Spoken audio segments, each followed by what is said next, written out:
Pinaganda ako mabuti itong role ko ito. Nag-seminar ako ng mga 1 taon. Wala pa akong offer to, naghahanda na ako eh. Oh, we've been waiting for this for a long time.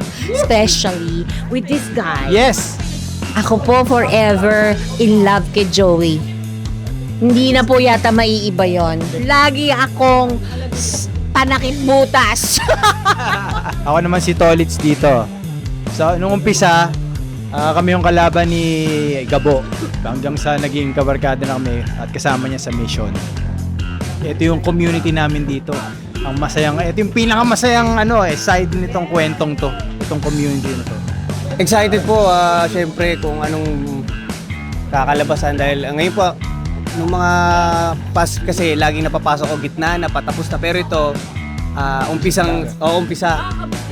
Bagong salta ako dito sa community na to, sobrang excited ako. Actually yun, nagkaroon ng malaking pagbabago sa role at character ko. Pero I trust the production. Excited ako na mag-start na kami dito sa Sigabo. Sobrang masaya po kami kasi po kinuha po kami ulit ni Direk Coco. Maraming salamat po.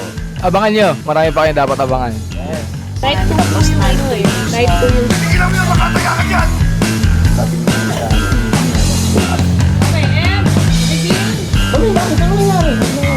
Ano